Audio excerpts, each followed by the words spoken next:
Welcome to the Central Prairie Co-op Podcast, your go-to source for all things agriculture. Each week, we bring you expert insights, market trends, and real stories from the fields. Whether you're a seasoned producer or joining us for the first time, there's something here for you. So grab a coffee and let's dive into the business of agriculture from the ground up. Welcome to the Central Prairie Co-op Podcast. Today, Jason Dale from our grain department is joining us to talk about fall harvest plans. Jason. Thank you, Mandy. I just wanted to real quick go through uh, what our harvest plan looks like for this fall and a little bit of an outlook for what I'm seeing with the different grains. No question, Kansas had a large wheat harvest this year, and as a result, I'm sure you all saw that we had various elevators across the state get full and have to either transfer bushels, sell some bushels, or even push bushels to the next closest elevator with the available space. And there's nothing unusual about that.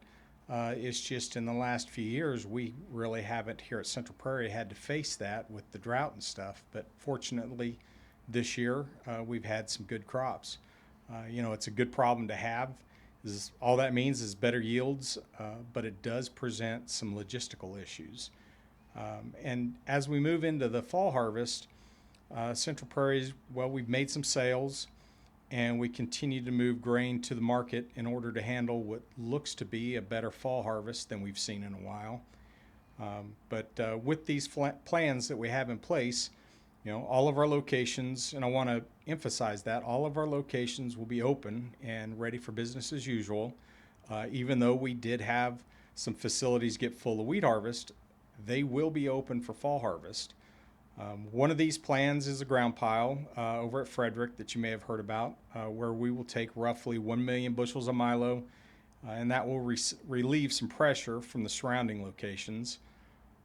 Also, as we saw last fall, we will be shipping some grain out at the same time we're bringing it in this fall. And with all elevators, we call them short space elevators, we all face that same thing where we're trying to ship it out and bring it in as quick as we can so that we can get everyone, back to the field as quick as we can.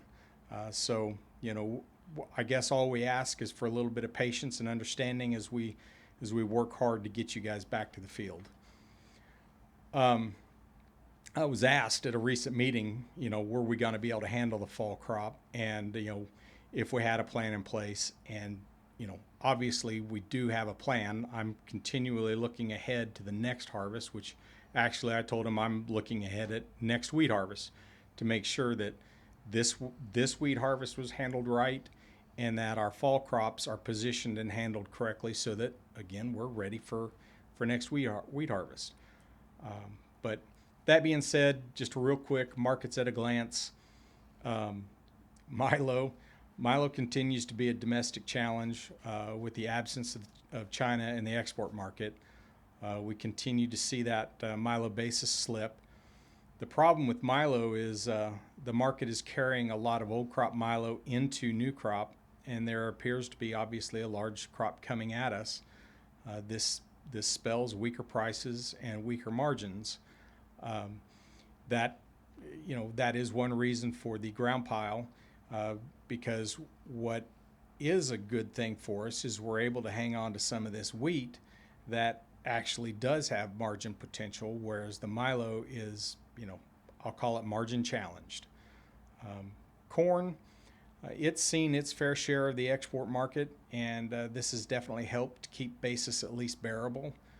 Corn obviously has a much deeper domestic market, as well as with cattle and ethanol margins being in the black, we continue to see demand for our corn. I don't see that changing. And our feed mill, obviously, it uses almost half of our corn crop. So that should be fine. I do have some corn sales on going in, as harvested sales to try to help alleviate some space issues. And we do, and I failed to mention, but we do have some Milo sales on as well, as harvested in October, November. That will help us out. Soybeans, the story there, as I'm sure everybody knows, is the crush expansion. Crush margins over the last several months have definitely improved, and there is a bright spot to the markets for Central Prairie because of the extremely, I don't know if extremely is the right word, but the demand has grown quite a bit for beans, and we expect to see good basis out of the beans. We expect to see good margin out of them, and so that is, like I said, that's the one bright spot that we have. We plan on, or CPC plans to maximize this opportunity through the use of our Alden facility with the recent rail improvements. You may notice a higher basis there at Alden as a result. We're trying to incentivize bushels to go there. That way we're able to utilize both the truck and rail market into some of these crush plants.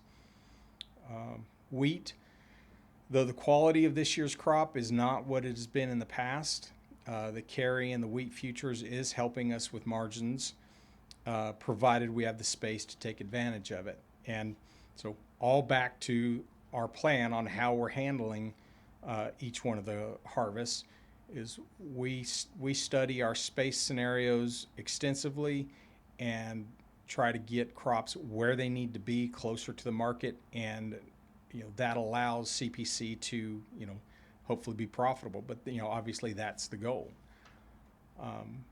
In closing, our producers should know that here at CPC we're working diligently to make this fall harvest go as smoothly as possible, and to reiterate, all of our locations will be open for fall, and we're ready to handle our producers' harvest as always.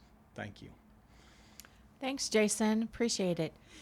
And thank you all for joining the Central Prairie Co-op podcast, where we talk all things ag from the ground up.